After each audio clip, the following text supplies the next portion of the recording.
On va imaginer d'un point de vue territorial, qui est visé presque tout le monde. Pourquoi? Soit tu es touché par le RGPD parce que tu te situes sur le territoire européen, donc ta société a son siège social sur le territoire de l'Union européenne, dans quel cas tu dois répondre au règlement, soit tu traites des données d'une personne qui, elle, est sur le territoire européen. Tu peux être aux États-Unis, traiter des données d'une personne qui est sur le territoire européen et être assujetti au règlement, au RGPD. Donc territorialement, on est tous assujettis au RGPD. D'un point de vue matériel, qui est-ce qui est assujetti? Qui est-ce qui doit respecter le RGPD? Toute personne qui fait un traitement de données. C'est quoi un traitement de données? C'est un peu tout et n'importe quoi. C'est de la collecte, c'est de l'enregistrement, c'est du transfert, c'est de l'effacement. Dès que tu as une donnée relative à une personne physique, que tu traites une donnée relative à une personne physique, tu fais du traitement de données. Donc qui est assujetti au RGPD? J'ai envie de te dire presque tout le monde.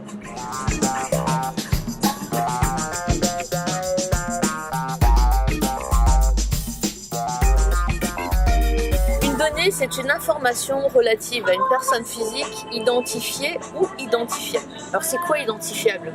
Identifiable, c'est le nom, c'est l'image, c'est un numéro IP, c'est un identifiant internet, c'est toutes les informations qui te permettent de relier un utilisateur dans le cadre d'une application à une personne. Donc, par exemple, une société qui fait de la vidéosurveillance, elle fait du traitement de données. Quand tu mets dans ta boulangerie ou dans ta boutique une vidéosurveillance et que tu traites cette vidéo, tu fais du traitement de données. Quand tu fais une application où tu vas localiser une personne pour lui proposer tous les services qui peuvent être intéressants autour d'elle, tu fais du traitement de données. Si tu veux, le traitement de données, c'est vraiment une information, une personne identifiée. Si tu as ces deux éléments, tu as un traitement de données. Identifié. Donc tout le monde peut faire du traitement de données. C'est pas que celui qui recueille un fichier client qui fait du traitement de données. C'est beaucoup plus large que ça.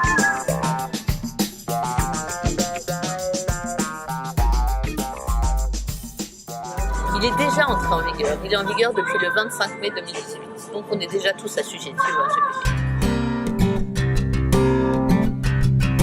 Alors c'est surtout une question d'organisation. Il faut s'adapter et changer son organisation. Comment? Tout d'abord, tu dois justifier la base de ton traitement. D'accord? Tu ne peux pas juste recueillir des informations, tu dois trouver une justification. C'est quoi? C'est soit le consentement, c'est soit un contrat, c'est soit les intérêts légitimes de la personne qui est responsable du traitement, c'est soit une mission d'intérêt public, ou c'est pour sauvegarder les intérêts vitaux, par exemple dans le cadre d'informations relatives à la santé, c'est pour sauvegarder les intérêts vitaux de la personne concernée. Comment tu vas savoir? C'est l'idée du règlement. Tu répertories. Maintenant, tout doit être documenté. Donc tu répertories tes données et tu fondes la base sur laquelle elles se portent. Quand tu fais un contrat et que dans le cadre de ce contrat, tu recueilles des informations sur ton co-contractant, par exemple, dans l'hypothèse où c'est une personne physique, et que tu as recueilli ces données dans ce cadre-là, tu mettras ça dans un fichier que tu soumettras base légale contrat. Si tu es dans le cadre d'une application ou d'un site internet et que tu as demandé le consentement de la personne pour qu'elle te donne son information, tu créeras un fichier consentement et tu mettras le nom des personnes relatives à ce fichier avec les données de ces personnes en face. Donc tu vas commencer à répertorier toutes les données que tu as pu recueillir et à mettre ça dans un cadre légal. Sachant que bien évidemment, tout n'est pas obligatoirement du consentement. Tu peux avoir, comme je te disais, le contrat, l'intérêt légitime. Donc c'est à toi de trouver, ou à tes conseils de trouver, dans quel cadre tu as recueilli cette donnée et comment tu dois la justifier. Mais il faut la justifier.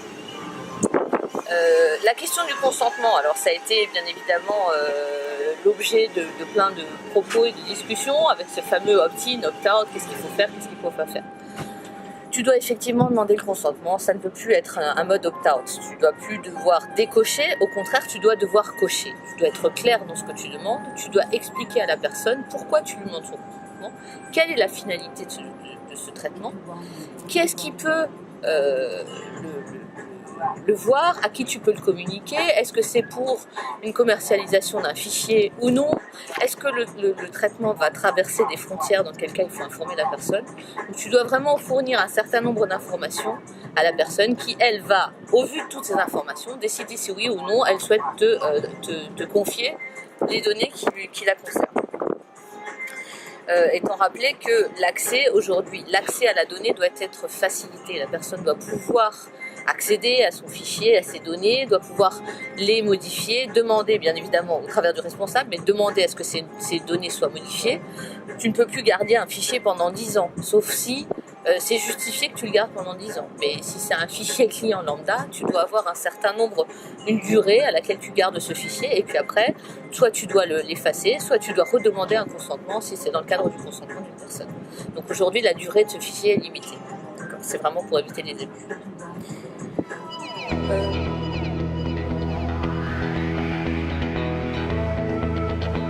Alors, 4 grandes idées.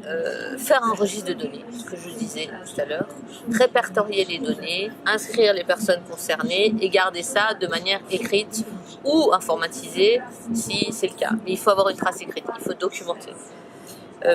Et garder bien évidemment l'ensemble de cette documentation. Si un jour tu as un contrôle ou tu as une personne qui se plaint, tu vas pouvoir justifier que tu as bien suivi les principes du RGPD.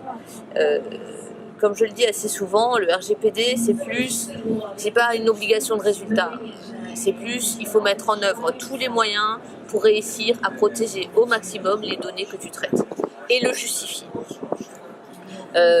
Quand il est applicable, bien évidemment, désigner le fameux DPO, le responsable des données en relation avec l'autorité de contrôle. Alors quand est-ce qu'il faut désigner un DPO ?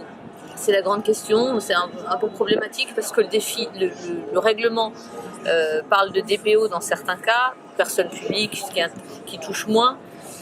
Quand tu fais du traitement de données sensibles, alors c'est quoi la donnée sensible ? C'est tout ce qui est relatif à la sexualité, ou à la condition physique, à la santé, tout ça ce sont des données sensibles, à la politique. Si tu fais pas de données sensibles et que tu n'es pas une personne publique, tu peux quand même devoir désigner un DPO à condition de faire du traitement à grande échelle. Alors c'est quoi le traitement à grande échelle ? C'est une question qui n'est pas encore résolue. Je ne saurais pas te dire aujourd'hui si un traitement à grande échelle c'est 150, c'est 2000, c'est 5000, c'est 10 000. C'est une question qui va être posée aux autorités de contrôle et auxquelles il va falloir répondre. Mais très certainement, tu dois avoir un traitement, une base de 250, 300 personnes au moins pour commencer à parler de grande échelle. Avant bien évidemment, ça ne s'applique pas. Ton sous-traitant, faire attention à ton sous-traitant. Pourquoi ? Parce que tu traites la donnée et cette donnée va vers un hébergeur. C'est pas toi qui la garde dans ta machine. Ton hébergeur, c'est ton sous-traitant.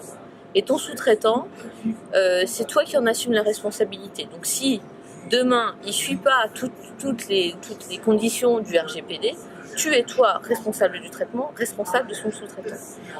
Qu'est-ce qu'il faut faire ? Revoir les contrats avec ses sous-traitants, s'assurer que dans les contrats avec son sous-traitant, il existe des clauses relatives au traitement des données. Tu peux aller sur le site de la CNIL, il y a des clauses types par exemple que tu peux rajouter dans tes contrats. Mais c'est vraiment quelque chose à vérifier les contrats avec ses sous-traitants. Et la dernière chose, pareil, le transfert des données vers l'étranger, faire attention à ce que, imaginons que ton hébergeur soit situé aux États-Unis, vérifier que dans ton contrat, dans les conditions, il soit soumis aux mêmes règles de traitement de données que ce qui est applicable ici dans l'Union européenne, à savoir le RGPD. Puisque dans ce genre de pays, il n'y a pas forcément la même réglementation qui s'applique. Donc voilà les grandes idées des grands chantiers qui vont devoir être menés dans les mois qui viennent pour pouvoir se mettre en conformité avec le RGPD.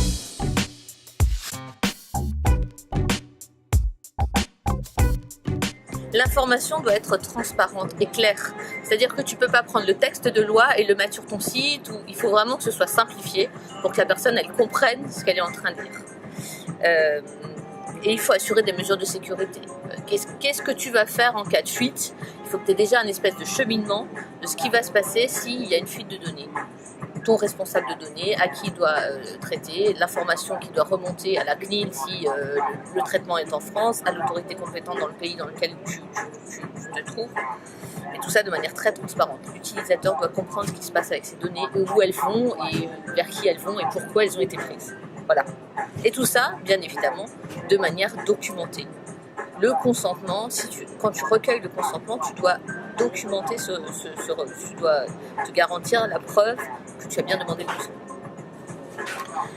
En ce qui concerne les droits des personnes, tu as donc une liste de droits qui sont visés dans le règlement. Le droit à l'information, c'est la fameuse transparence dont je te parlais. Le droit à l'accès, c'est la fameuse possibilité de rectifier les données quand elles sont erronées, ou que ces données soient à jour si la personne change d'adresse ou si la personne change de pays.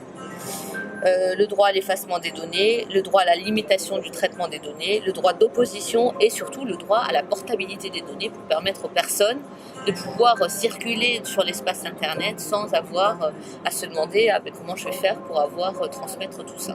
C'est au responsable des données de transmettre lui directement au nouveau futur responsable des données.